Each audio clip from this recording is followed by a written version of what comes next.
तो जय हिंद दोस्तों, स्वागत है BKM न्यूज 99 में। तो आज बात करेंगे वैगनर ग्रुप, जो आर्मी रूस देश की प्राइवेट सेना है। तो हेलो दोस्तों, स्वागत है आपका इस चैनल में। तो दोस्तों मैं बता दूं कि वैगनर जो ग्रुप है एक प्राइवेट आर्मी कंपनी है जिसमें रूस के लिए काम करती थी। वैगनर ग्रुप की चीफ जो अपने आप को इतने बड़े शक्तिशाली आर्मी मानने लगे कि वैगनर ग्रुप इतना आगे हो गया कि रूस को लग रहा था कि रूस को वहीं चला रहा है। तो दोस्तों मैं इस वीडियो में आपको मैं बताऊंगा, वीडियो को लास्ट तक देखिएगा, वीडियो को स्किप मत कीजिएगा। जब वैगनर ग्रुप चीफ अपने आप को बहुत बड़ा किस्मार खाम समझने लगे तो रूसी राष्ट्रपति पुतिन ने सोचे कि इसको कुछ करना पड़े। तो अपने ऐसे किए कि जो वैगनर ग्रुप के चीफ थे उनको हटा के उनके ऊपर किसी और आदमी को रख के ऐसा किए कि उनका वैगनर ग्रुप का जो चीफ है उनका खाना पीना यानी किसी भी प्रकार का सामग्री या लड़ने के सामान हो या वस्त्र हो या कपड़े सब बंद कर दिए, ऐसे कि वैगनर ग्रुप कमज़ोर पड़ जाए। क्योंकि हालांकि ऐसे दोस्त छवि थी दोस्तों कि वहाँ पे उनका वैगनर ग्रुप इतना मतलब अपने आप को वो हो गया था कि उनको घमंड हो गया था कि रूस देश को हम ही चला रहे हैं, बाकी हम नहीं रहेंगे तो रूस देश पे किसी और देश का कब्जा हो सकता है। लेकिन ऐसा कुछ नहीं है।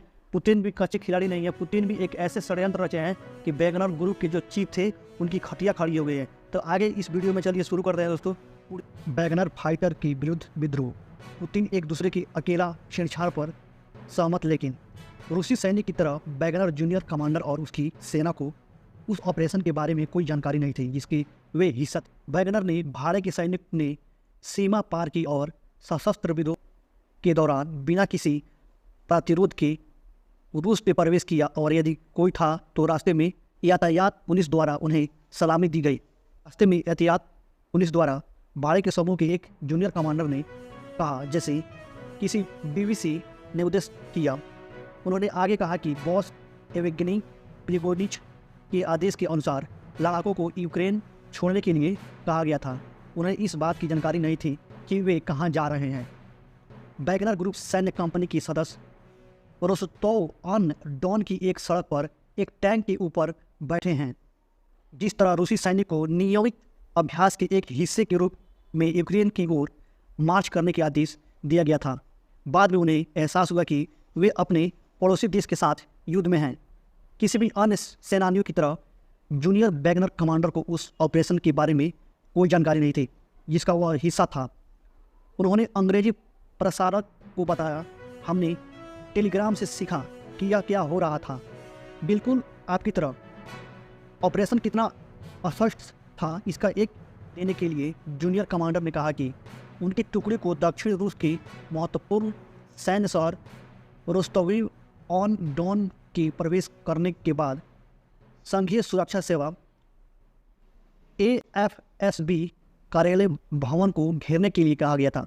आदेश के पालन करते हुए उन्होंने इमारत पर कब्जा कर लिया। जीवन में संभावित संकेतों आधे घंटे देर से ओपन हुए एक ऑफिशियल से 2 लोग निकले। लड़ाकों से सौदा करने की कहा गया। कमांडर ने जवाब दिया कि सौदा करने की क्या बात है, यह हमारा शहर है। उन्होंने कहा, इसलिए हम इस बात पर सहमत हुए कि हम एक दूसरे की अकेला छोड़ देंगे। वे समय समय पर ध्रुव पालन करने के लिए बाहर आते थे। रूस के रक्षा नेतृत्व को गिराने का प्रयास अपनी अंतिम पड़ाव पर पहुंचाने के बाद भारत के सैनिकों को लुहांस्क में अपने बेस पर वापस जाने के लिए कहा गया। इसलिए वे चले गए, जहां उनके क्रमिक रूप में प्रिगोजिन के आपराधिक आरोप दर्ज करने और हटाने से संबंधित सभी घटनाओं के बारे में पता चला। अपने भविष्य के बारे में स्पष्ट कनिष्ठ कमांडर अपनी टुकड़ी के साथ अगले आदेश की प्रतीक्षा कर रहा है।